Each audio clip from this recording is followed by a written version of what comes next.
원래 사람은 마음 깊은 곳에서, 가장 원초적인 깊은 곳에서 하나님을 갈망하고 하나님을 바라며 살아가도록 창조되었습니다. 그것이 원래 인간입니다. 에덴 동산에서 하나님을 신뢰하며 하나님을 바라보며 하나님을 사모하며 살아가도록 그렇게 창조된 것이죠. 하나님을 향해서 온전하게 그 마음이 완벽하게 헌신되어 있는 것, 그것을 다른 말로 사랑이라고 말할 수 있겠습니다. 다시 말하면 사람은 하나님을 온전히 그 원초적인 가장 깊은 곳에서 하나님을 갈망하며 사랑하도록 창조가 되었다는 것입니다. 하나님을 사랑할 때 하나님을 만나려고 하고 하나님을 교제하려고 하고 하나님과 함께 있기를 바라는 것이죠. 그것이 바로 사랑하는 마음입니다. 그런 영혼의 상태를 추구하도록 만들어진 것이죠. 그런데 이 사랑과 이 헌신의 관계, 이 관계는 가장 맨 처음에 삼위일체 하나님과의 관계로부터 시작했습니다. 성부, 성자, 성령, 삼위의 하나님이 서로를 향한 전적인 사랑과 신뢰의 관계가 바로 우리가 하나님을 사랑하는 이 관계의 가장 근원이 되는 것이죠. 이것이 하나님을 사랑하는 것이고, 또 하나님이 하나님을, 성부가 성자를, 성자가 성령을, 성령이 성부 하나님을 사랑하는 관계, 이 관계를 또 다른 말로 표현한다면 이것을 바로 거룩이라고 말할 수 있겠습니다. 완벽한 거룩의 관계죠. 다른 것을 사랑하지 않고 다른 것에 한눈 팔지 않고, 마치 신랑과 신부가 서로를 향해서만 갖고 있는 가장 긴밀하고 가장 친밀한 완벽한 사랑의 관계, 이것이 바로 거룩한 관계입니다. 하지만 인간은 죄로 인해서 이 사랑의 방향을 다른 데로 틀어버렸습니다.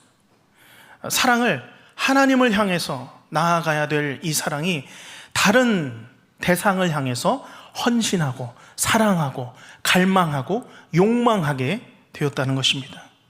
다른 데 한눈을 팔고 사람을 대상으로, 사람을 우상으로 삼고 사물을, 자연을 우상으로 사랑하며 살게 되었다는 것이죠. 그것이 로마서 1장 23절에 보면 썩어지지 아니하는 하나님의 영광을 썩어질 사람과 새와 짐승과 걸어다니는 동물 모양의 우상으로 바꾸었느니라. 완전히 틀어져 버린 것이죠. 하나님의 영광을 위하여 살아갈 우리가 썩어질 것들을 위하여 살아가게 되었다는 것이죠. 이 세상의 것들에 사랑하고 헌신하며 살아갑니다. 마음을 쏟아부으며 살아갑니다. 하나님이 아니라 각각 자신의 본능을 따라서 다른 것을 사랑하며 자기를 사랑하고 세상을 사랑하며 생존 욕구에 따라서 그것을 붙들며 살아가게 되었습니다. 오늘 금요 기도에는 바로 이런 우리의 틀어져 버린 마음이 있다면 다시 우리의 마음을 하나님을 향하여서 하나님 한 분만을 향한 그 사랑과 헌신과 거룩의 관계를 위하여서 고쳐 잡는 시간인 줄로 믿습니다. 우리가 이 마음을 고쳐 잡기 위해서 이 자리에 나온 것입니다. 오늘 아가서 본문에 등장하는 신부의 마음이기도 합니다. 혹시 내 삶 가운데 비뚤어지고 벗어나 버린 마음이 있었다면 오늘 이 시간 나의 마음이 주님을 향하여서 주님께서 나를 온전히 창조하신 그때처럼 그 마음으로 회복하여 주시기를 주님의 이름으로 축복합니다. 내가 하나님을 향한 사랑, 헌신 다시 재조정하는 시간이 되시기를 간절히 바랍니다. 더 나아가서 오늘 우리는 아주 특별한 초대 2차 기도회를 모였습니다. 바라기는 작정이 되신 모든 분들이 오늘 이 신랑을 잃어버린 신부의 마음처럼 다시 주님을 찾고 다시 하나님을 찾는 모든 분들이 되기를 간절히 바랍니다. 잃어버린 마음이라면 다시 그 마음 고쳐 잡아야 합니다. 잃어버린 마음은 다시 찾아야 합니다. 가장 소중한 것을 내가 잃어버렸다면 가만히 있어서는 안 되죠. 우리가 아버지의 품으로, 우리가 있어야 할 인생의 보금자리, 인생의 둥지로 다시 찾아와 주님 앞에 예배하며 기도하는 우리 작정되신 분들이 되기를 주님의 입으로 간절히 소원하며 바랍니다. 오늘 아가서 3장 말씀을 보면 신부가 신랑을 찾는 장면입니다. 그런데 신부가 표현해 보면 마음으로 신랑을 찾기에 갈급하고 사모하는 마음이 표현되어 있습니다. 원래 신부는 신랑을 기다리며 사모하는 존재입니다. 신랑이 있기에 신부가 존재하는 것이죠. 이 둘은 서로 사랑하며 서로 사모하며 서로 바라보는 존재입니다. 그런데 1절에 보면, 오늘 본문 1절에 보면 무슨 일이 생겼는지 신부는 온 밤 동안 침상에서 마음에 사랑하는 자를 찾고 있습니다. 찾고 찾지만 발견하지 못합니다. 나와 함께 침상에 있어야 할 나의 신랑이 보이지 않는 것이죠.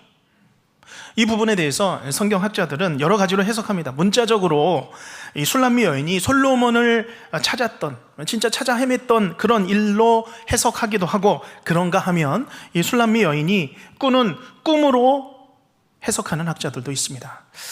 대부분이 동의하는 것은 신부가 꾸는 꿈으로 보는 것입니다. 1절에 내가 밤에 침상에서 마음으로 사랑하는 자를 찾아노라. 신부의 간절하고 사모하는 마음을 적고 있습니다.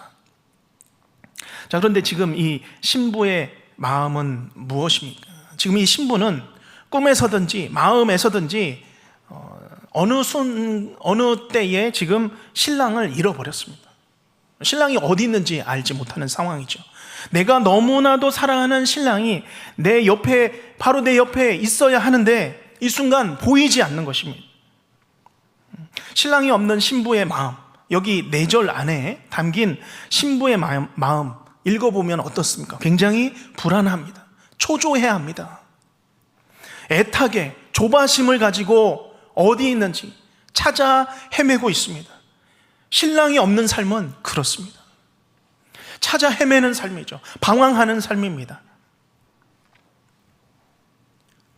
내가 신랑이 있어야 하는데 없는 삶을 맞닥뜨린 그런 삶을 보여주고 있습니다. 이전에 이 여인이 신랑을 만나기 전에는 혼자인 것이 정상이었습니다. 그러나 신랑을 만나서부터는 신부 옆에는 신랑이 있어야 하는 것이 정상적인 삶이죠. 결혼한 삶이 그렇습니다. 그렇기에 내 곁에, 내 옆에 신랑이 머물러 있어야 하는데 이제 없으니까 불안한 것이죠. 초조한 것입니다. 그래서 2절 말씀에 보면 신부는 밤중이라도 성중에 돌아다니면서 내 신랑을 찾아 헤매고 있습니다. 2절의 말씀 우리 다시 한번 읽어볼까요? 시작. 이에 내가 일어나서 성 안을 돌아다니며 마음에 사랑하는 자를 거리에서나 큰 길에서나 찾으리라 하고 찾으나 만나지 못하였노라. 만나지 못하였노라. 이 유대 문화에서는 젊은 신부가 밤중에 마을을 돌아다니며 방황하고 있는 것 굉장히 위험한 일입니다. 그런 일은 없는 것이죠. 도저히 그 상황에서는, 문화에서는 이해할 수 없는 상황입니다. 그러나 신부는 찾아야 합니다. 찾아야 하기에 갈급하고 있는 것이죠. 밤이 맞도록 거리를 헤매며 신랑을 찾아 헤매고 있는 것입니다. 그러면 지금 여기 신랑은 우리에게 누구일까요? 여기 신랑은 누구를 말하는 것일까요? 신부가 된 성도가 반드시 찾아야 할 우리 주 예수 그리스도인 줄로 믿습니다. 신랑 되신 우리 주 예수 그리스도이십니다. 우리가 예수님을 알기 전에는 우리는 철저히 혼자였던 사람들이었습니다. 광야에서 혼자 버려졌던 사람들이었죠. 그러나 이제 신랑 되신 예수 그리스도와 함께 된 우리는 비로소 완전한 상태가 된 것입니다. 예수님과 함께 있는 삶이 정상적인 삶이 된 것이죠. 내가 예수님이 내 안에 있는 것이 정상적인 삶이 된 것입니다. 그러니 다시 예수 그리스도를 잃어버린 듯한 삶을 사는 것, 내가 예수님 기억하지 못하고 살아가는 것, 예수님을 딴 데 두고 기억하지 못하는 그런 삶은 온전하지 않은 삶이죠. 불안한 삶인 것입니다. 더군다나 어두운 밤에 신부는 어느 때보다도 이 신랑과 함께 있어야 합니다. 왜냐하면 밤은 무섭고 위험하고 어두운 때이기 때문입니다. 밤은 내 힘만으로는, 이 여인 혼자만으로는 살아갈 수 없는 시간입니다. 그러니 우리가 이 깜깜한 시간을 지날 때에는 우리가 예수님과 함께 더 있어야 하는 것이죠. 우리의 삶에 얼마나 이런 깜깜한 밤을 지날 때가 많습니까?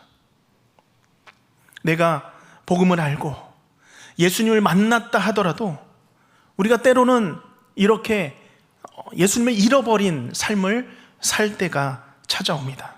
그럴 때는 내 삶이 아무리 풍요롭고 문제가 없다고 해도 예수님이 보이지 않고 내가 예수님 따라가지 않는 삶을 살아가는 것 같이 느낄 때에는 그때가 바로 인생의 어두운 밤을 지날 때인 것입니다. 아무리 내가 1단계 과정을 끝나고 내가 학습을 받고 세례를 받았다 하더라도 얼마든지 나는 예수님 떠난 삶을 살아갈 수 있습니다. 못 떠나야 사실은 정상인데 그럼에도 우리는 예수님 잊고 살아갈 때가 있습니다. 세상 사랑하고 더 사랑하면 우리가 예배의 자리로 떠나게 되고 다른 것을 조차 살아가게 된다는 것이죠. 그때가 바로 우리에게 찾아오는 인생의 밤입니다. 예수님을 잃어버린 인생의 밤인 것입니다. 그러면 이제 신랑을 잃어버린 신부는 어떻게 살아가야 합니까? 이 신부는 무엇을 하며 살아가야 합니까? 이것이 중요한 것이죠. 무엇입니까? 오늘 본문의 말씀처럼, 오늘 이 본문의 여인처럼 신랑을 찾아야 합니다. 간절히 찾아야 되는 것이죠. 다시 예수님을 찾아서 돌아와야 합니다. 찾을 때까지 찾아야 되는 것이죠. 우리가 주님을 너무나도 멀리 주님을 떠나 살아갈 때가 있습니다. 주를 향한 마음이 식어버릴 때가 있습니다. 주를 사랑하는 마음이 식어버릴 때이죠. 내가 내 삶에 너무 바빠서 내가 주님을 떠날 때가 있습니다. 나의 어리석음, 나의 무지함으로 세상을 사랑하고 내 삶을 먼저 챙기고 내 시간을 먼저 챙기고 하나님을 예배하는 것보다, 하나님께 기도의 자리를 나아가는 것보다 내가 내 시간 마련하고 보장하고 그것을 채우는 나의 삶을 우리가 발견하게 됩니다. 간절히 바라기는 먼저 내가 다시 오늘 여인과 같이 주님을 찾는, 주님을 간절히 찾는 우리 모든 성도님들이 되시기를 간절히 바랍니다. 찾아야 합니다. 인생의 밤에는 우리가 주님을 더 찾아야 합니다. 뿐만 아니라 우리가 작정한 모든 초청 대상 분들이 계십니다. 이런 신부의 마음을 품고 주님의 품으로 나오기를 주님의 이름으로 간절히 바랍니다. 우리가 이를 위하여서 기도하고 있는 것이죠.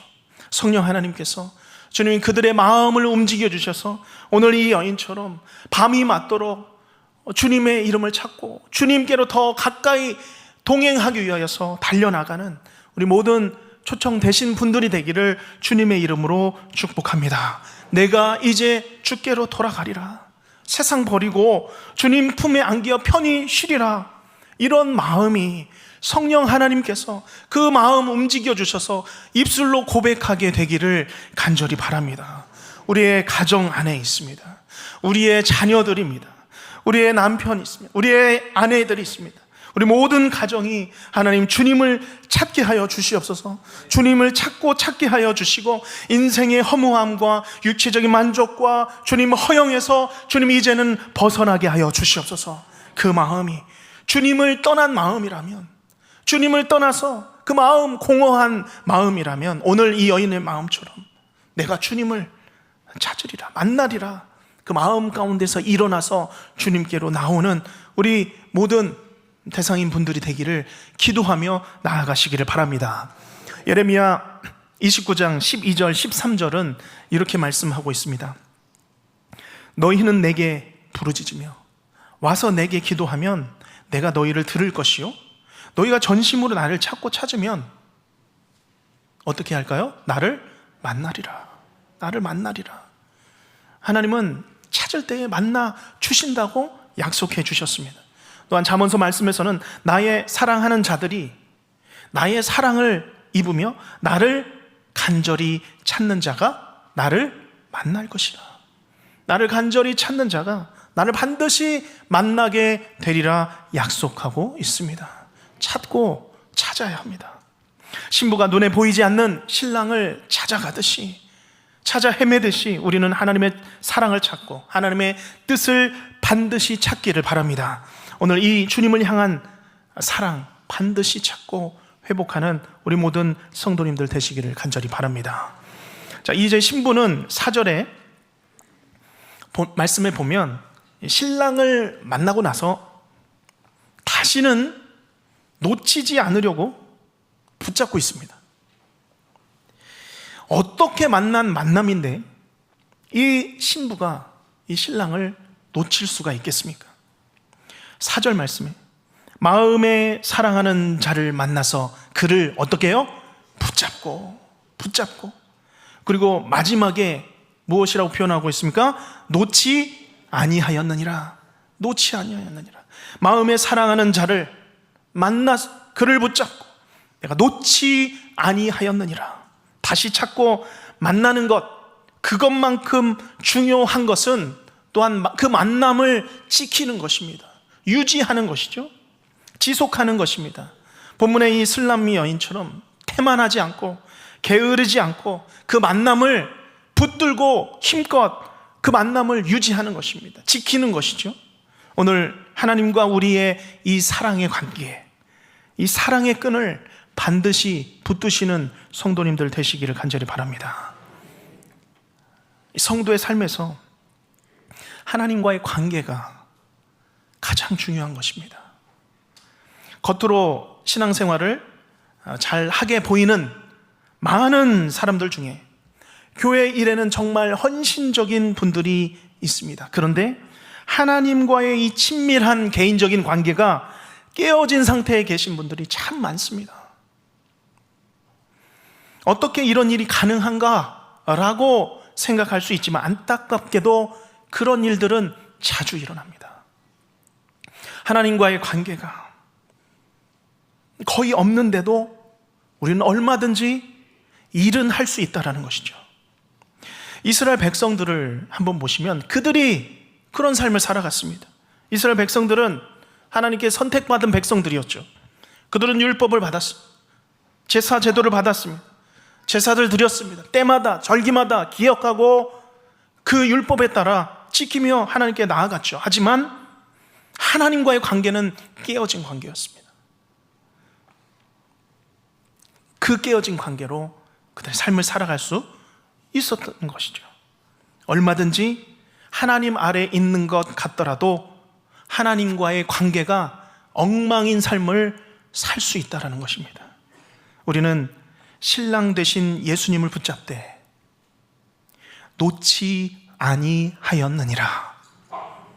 이제는 더 이상 우리 신랑 되신 예수님을 잃어버리지 않는 성도님들 되시기를 바랍니다. 그리고 그 관계를 지속하시기를 바랍니다.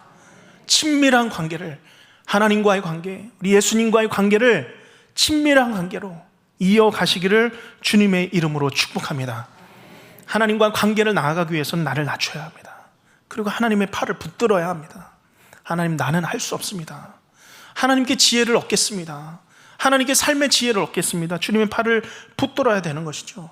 하나님의 팔을 붙들려면 나를 꺾어내야 합니다. 내 의지가 꺾여야 하는 것이죠. 그래야 하나님 붙들 수 있습니다. 그래야 하나님 품에 안길 수 있는 것이죠. 결국 그렇게 간절히 신랑을 찾던 이 여인, 6절부터 11절을 보면 이 솔로몬의 가마에 타서 이제 참다운 신부가 됩니다. 오늘 우리가 신랑 되신 예수님, 그 예수님을 사랑하시기를 바랍니다. 사랑하시고 그 예수님을 사모하며 갈망하며 항상 찾기를 바랍니다. 내가 밤에 침상에서 마음으로 사랑하는 이를 찾았노라. 이 신부의 마음으로, 내 사랑하는 이를 찾는 마음으로 하나님을 찾고 예수 그리스도를 붙들고 놓지 않는 우리 모든 성도님들, 또한 모든 초청 대상 분들이 되시기를 주님의 이름으로 축복합니다.